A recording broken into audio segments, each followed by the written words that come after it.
Hello guys, welcome back to our channel. This is Living with Shay Sean and my name is Shay.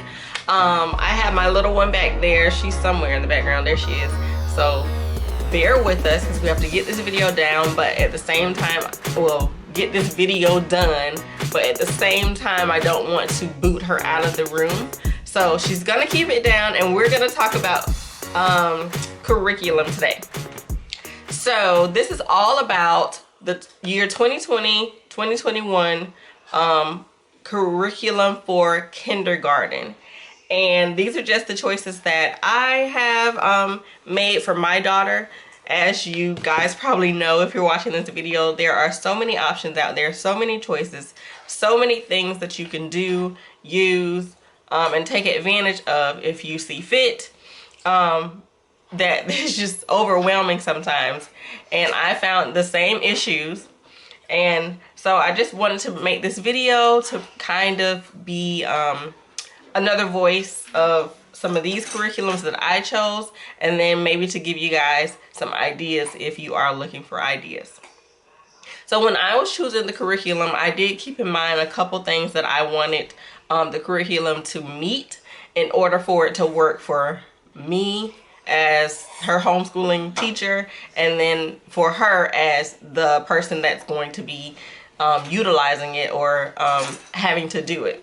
So what I looked for was ease of use, and by ease of use I mean was it open and go? Was there going to be a lot of prep work that I would have to be responsible for doing? And then was it formatted? Hey, remember, keep it down. And then also, was it formatted in a way that I could easily teach her?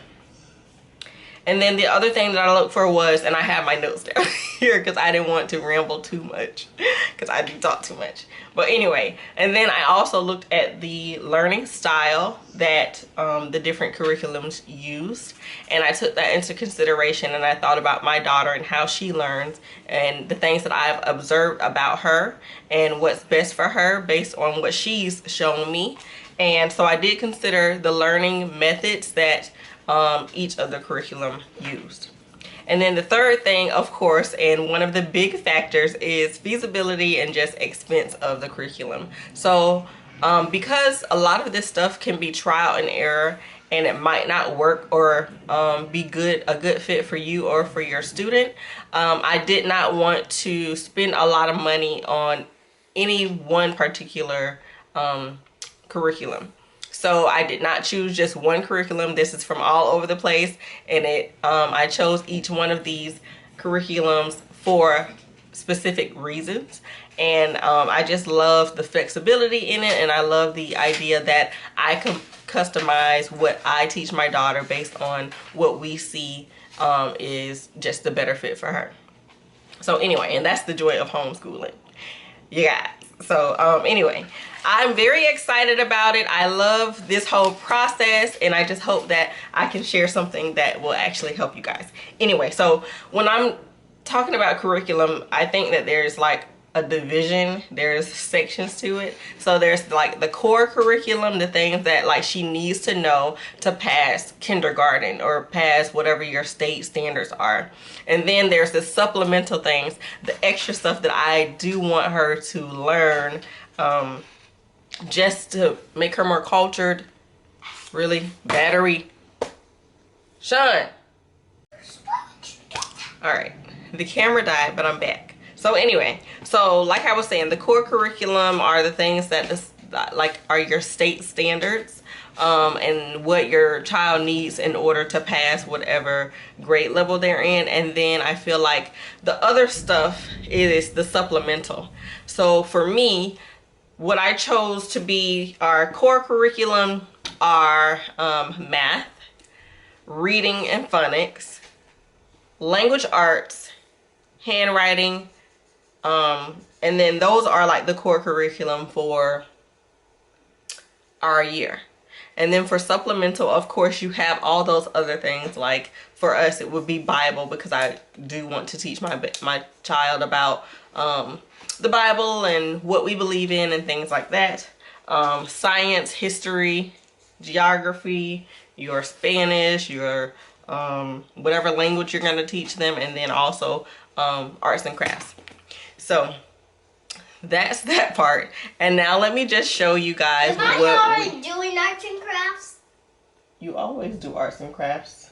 Oh. You're always doing arts and crafts, aren't you? Oh, I didn't know I was doing arts and crafts. Okay, so anyway, so just to start, we'll start, I guess, with the language arts curriculum that we chose. So last year we did the Good and the Beautiful language arts level K, excuse me. And we enjoyed this one. My daughter really enjoyed working through this book. What? And Yeah. and she enjoyed the handwriting, the coloring, the dot to dots. It really helped her with her dexterity and having proper control of her pencil and things like that. Because they had where they had to, you know, duplicate the drawing or draw little pictures inside and things like that. So this was really good for, I would say, even because she started at 4 years old in kindergarten. So we've been doing this for, I think, a complete year, school year.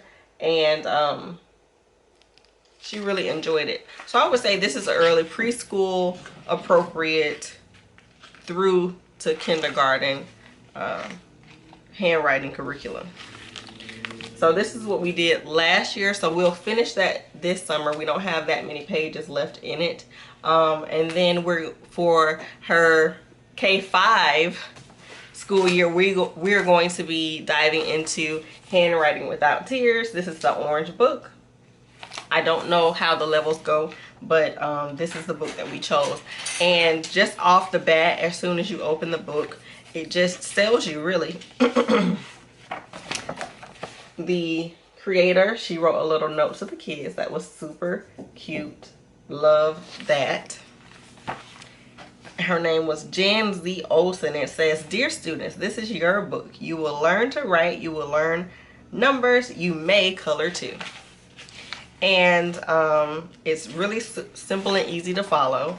It also, something that lacked in the other curriculum was the fact that it shows left-handed and right-handed people how to position their pencil and how to position their paper or their book or anything when they're writing.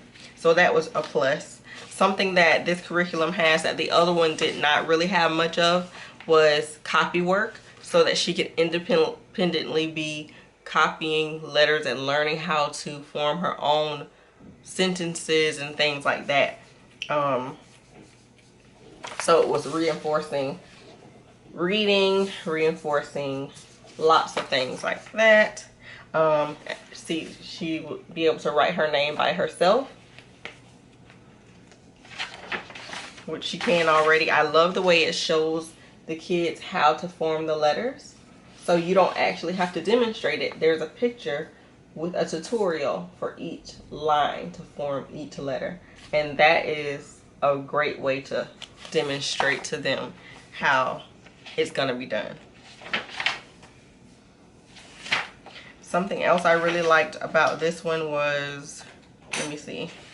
Of course, it has a lot of coloring opportunities for them to color. It has a lot of words, so they can practice their vocabulary with understanding the pictures, sounding out the words.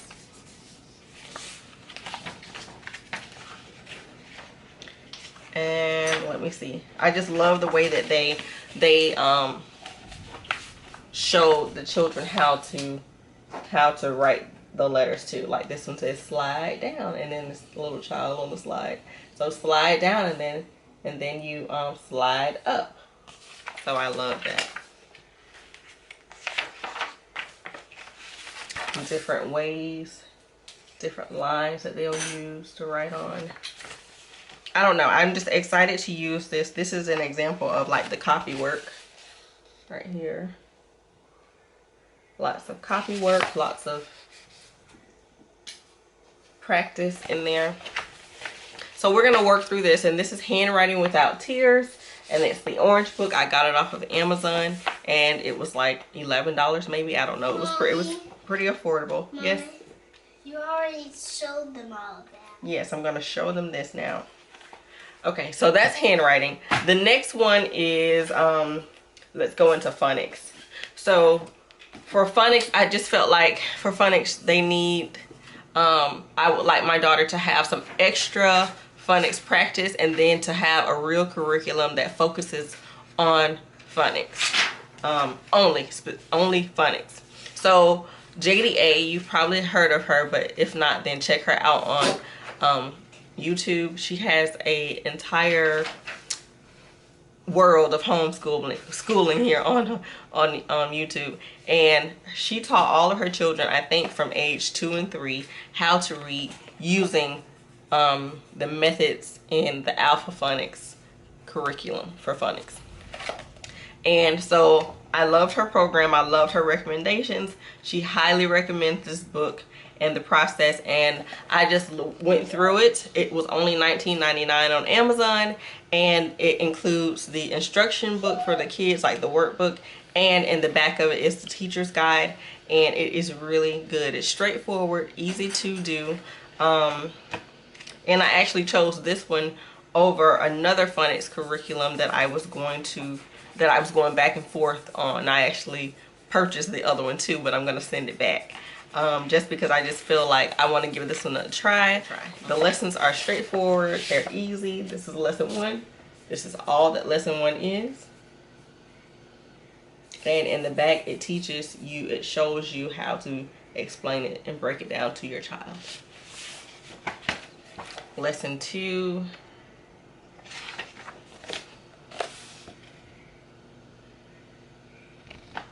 Just as easy. Lesson 3, 4. Just as easy, really simple, and it says that by the time they finish this curriculum, they'll be reading advanced reading even.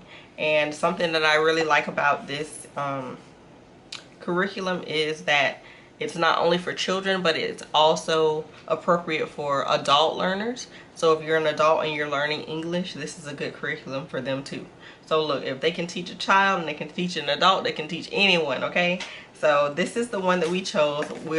I'll come back and I'll let you guys know how she's doing with all of this stuff at a later time as we get into it, but that's going to be good. In addition to this, it does recommend that if you're going to use this, you use only this and you don't go in between other curriculums, just so that you don't confuse your child. But in good old me fashion, I am going to give my child some extra practice with the Bob curriculum for phonics. So this is just going to be for practice. She can do the worksheets just as a supplement for extra work. I just feel like, you know, any extra activities that are fun for learning and it gives them the opportunity to actually learn and play at the same time is a good thing to me. So for this, because she loves handwriting so much, this is the Bob Emerging Readers Workbook, and it's the blue book for level K. And I also have the set of the Bob books that go along with this. I had that before because it was given to me from a friend of ours. Thank you, Denise. And this Bob series is what taught her son how to read. So I'm excited to see what it'll do for Shania, just as some practice. But anyway, this Bob book is that it includes stickers, certificates of achievement, coloring pages, word searches, fill-in, sight word fill-ins, and drawings and games. So that is that. And it has from advanced reader to all the way up to first grade. This covers. And let me see if I can give you guys some more pages.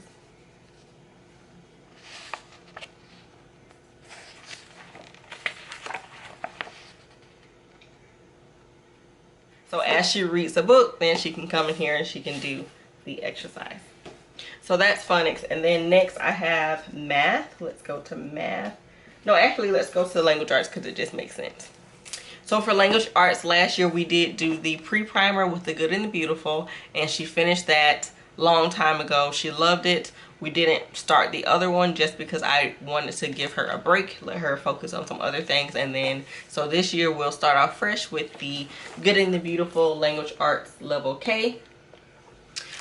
We just chose to stick with the Good and the Beautiful for language arts just because I felt like she did a really good job with it last year. It was working for her. She enjoyed it. We got through all of it, even though, and this one says that it covers phonics, reading, spelling, literature, grammar, and punctuation, and then it does have some art appreciation as well, which everyone loves from the Good and the Beautiful. And as you can see, this is not the spiral bound book that they sell. This is the PDF file, which I printed out, and just to save money, and we printed out all of it, and I'm just storing it in a binder, and we'll work on it like that.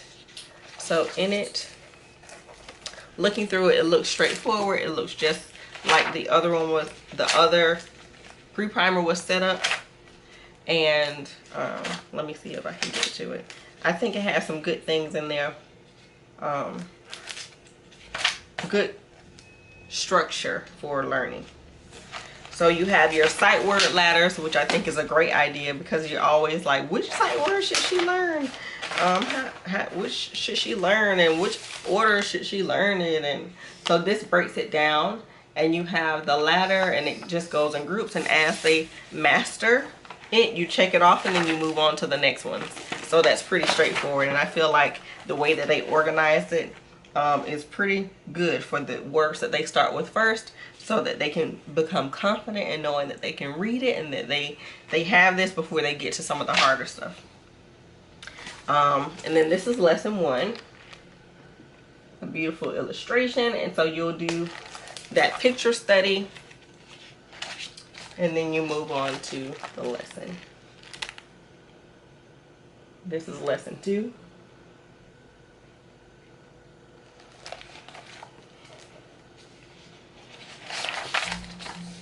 Lesson 3, and as you can see, it still has the boxes that you check off. I love that. You check the box, you move on, you know that you got everything done. And it's really pretty, it's colorful, it's clear and clean. It's not like a whole bunch in one lesson to distract your child or anything like that. So I have a good feeling about this. I think that we'll do good with it. Another example of what it looks like. There's like a little study in there. So yes, so that's going to be exciting, and that's the language arts. It does come with the reader set, but I didn't think that the reader, I personally think that the readers are okay, but they're not everything, okay, but they're okay. The stories are fine, but I have a lot of other readers.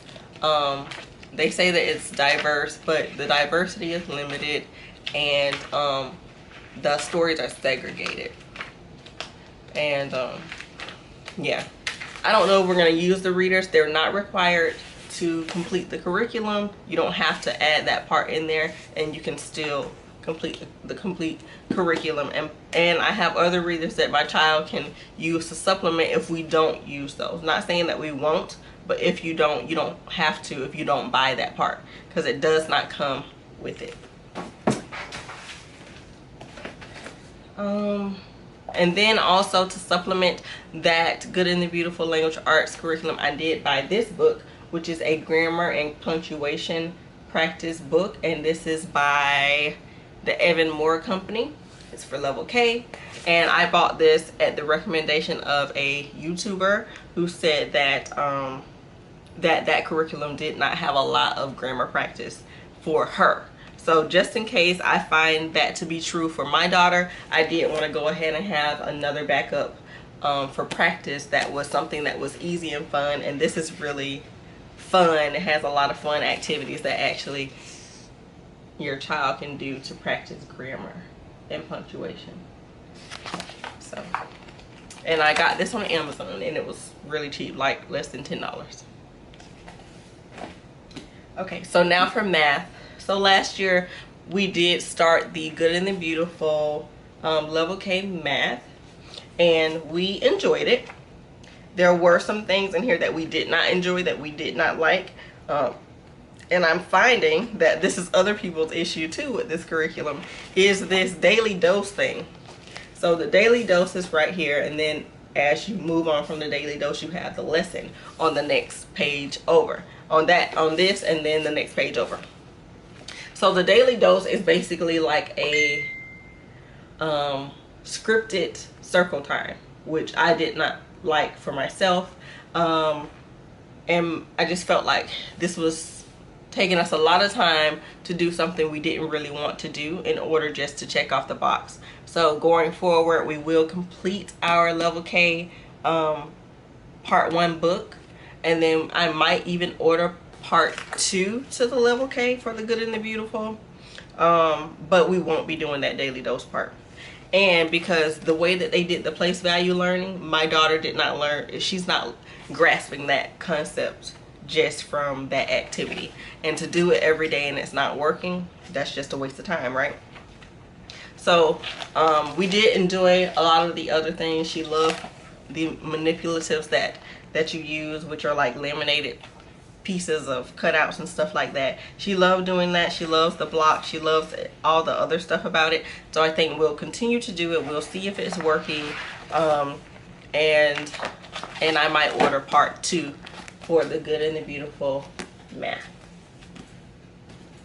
I do have a video of how I purchased this spiral part, but I did not purchase the math kit. I instead purchased the PDF file, and I put it together myself to save a bunch of money. And then so if you're interested in that, I do have that video as well somewhere. I'll link it down below. So the other math curriculum that we're going to try is the Horizons Math Book 1 Level K. So I only bought book 1 for now just to see how it's going to work for us. This book was $20, like $21. And I just, from first glance, I think it's a great little program. It's very colorful, like all kids love, most kids love. And there's a lot of practice in this book. That's one thing that, you know, with the Good and the Beautiful, I felt like they didn't have a lot of practice before they introduced new concepts. So I was supplementing a lot. If she didn't understand what I was saying, I would grab something else and use it as another resource in order to get her to understand the concept that we're going over, which took us a long time, which is why we only completed half of that book. But she did do well on the scoring part. But I just feel like something with a little bit more practice will help us to stay on track, stay focused, and move a little bit faster. So this book has lots of practice in it, and there's it seems straightforward. It doesn't seem like there's too much where it's gonna throw me off. It looks like it's open and go, which I love. And I also purchased on Amazon the Horizons math teacher guides for level 2. And this, I purchased this used from the Amazon market, and it's in great condition. But the lesson plans are really straightforward. They're really easy to follow. And the reason why I wanted to get the teacher's guide was because it does have some extra activities that you can use to solidify the concepts as you learn them with your child. So I don't want to just let her just do workbook. I want to actually have some type of other types of learning styles or learning methods that she can use to really understand what we're talking about. So this is lesson 1, and this is the teacher's instructional. So yeah, it's straightforward, it's good. They have some good tips in there, and I'm excited to be using that. So yeah, that was all of our curriculum choices for our core curriculum for kindergarten year 2020-2021. And I will be doing a video on the supplemental curriculums that I chose for this year as well. Consider subscribing so that you can watch that video and not miss it. I hope that you guys enjoyed looking through some of these curriculums with me. I hope that it gave you guys an idea of some of the choices that are out there, and I am interested in knowing what your choices are or will be for this upcoming year. And if you don't mind sharing, please leave me a comment down below and let me know what you guys are going to be doing. If you like this video, please consider subscribing like I said, and then giving this video a thumbs up. And until the next video, I'll see you guys then. Bye. Bye. Really, Sean?